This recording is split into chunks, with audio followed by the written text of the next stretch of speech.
Boa tarde, meu nome é Mariane e eu vou falar sobre o processo químico dos churros e do doce de leite. E vou começar pelos churros. E antes de falar sobre os processos, eu vou contar um pouco da história dele. Então, o churros ele é um doce preparado com a massa à base de trigo e de água. É um doce original de Portugal e da Espanha. E tem uma teoria que os portugueses, quando partiam para o Oriente, teriam trazido novas técnicas culinárias, incluindo modificar a massa do iotião, não sei se está certa a pronúncia, que seria puxar, uma forma da massa puxar pelos chineses. Só que como eles não conseguiram essa habilidade de puxar, eles foram estruturando através de molde de formato estrela, na qual deu origem ao churro.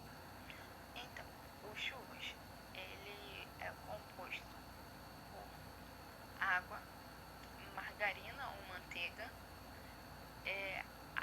trigo e depois açúcar e canela para, vamos dizer, empanar depois de frito. O trigo, ele é composto por duas proteínas, a albumina e a globulina.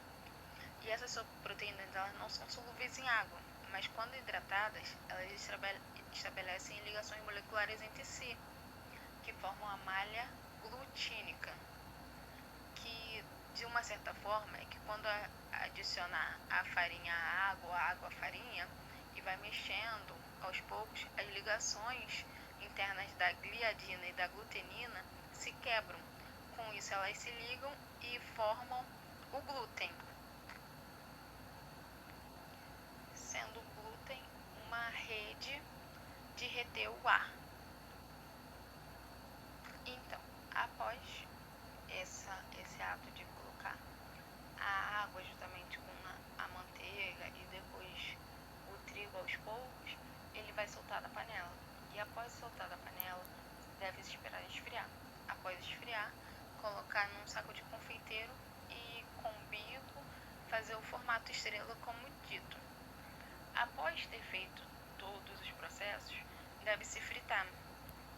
E o óleo, ele é uma gordura do grupo de lipídios de origem animal ou vegetal e são hidrofóbicos, ou seja, eles não se misturam com água. Cada alimento ele possui um percentual de umidade natural e no caso dos churros vem da água da sua composição. E assim que entra em contato com o óleo quente, esta água presente começa a elevar a temperatura e evaporar de forma rápida quando a gente chega ao ponto de ebulição. Isso faz com que o alimento desidrate, o que resulta na crocância e maior concentração de sabor.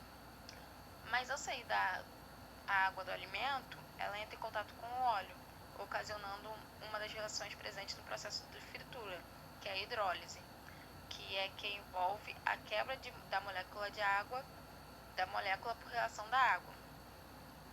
Para que a hidrólise aconteça por completa, altas pressões e altas temperaturas são necessárias, o que ocorre no processo de fritura. Após o processo de fritura, o churros ele fica crocante por fora e por dentro ele fica uma massa fofa. E após a fritura ele deve, caso queira, envolvido no açúcar e canela, já que a massa não leva açúcar, o doce dele vem a partir desse envolvimento no açúcar e na canela. E agora eu vou passar para o doce de leite, que é o recheio dos churros.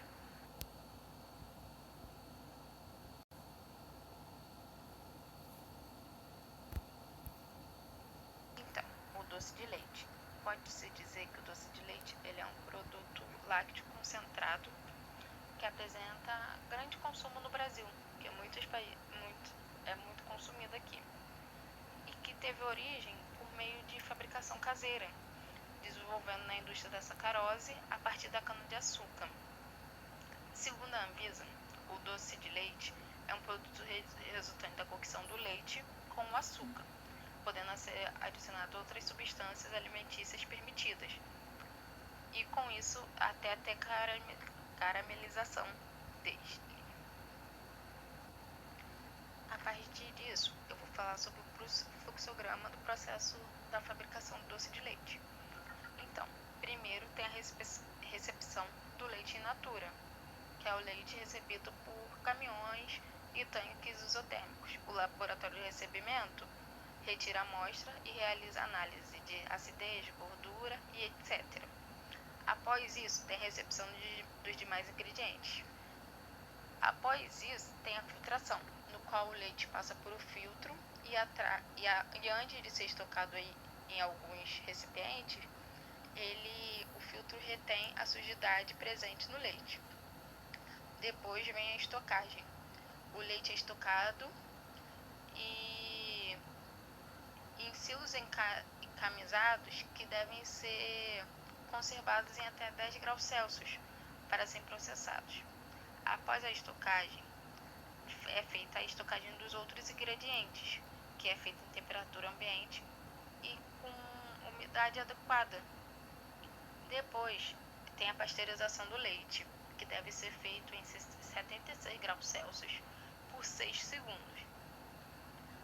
Aí ocorre a centrifugação. O leite passa por uma centrífuga para eliminar as sujidades pequenas que ainda tenham permanecido, mesmo que já tenha feito a filtração lá anteriormente.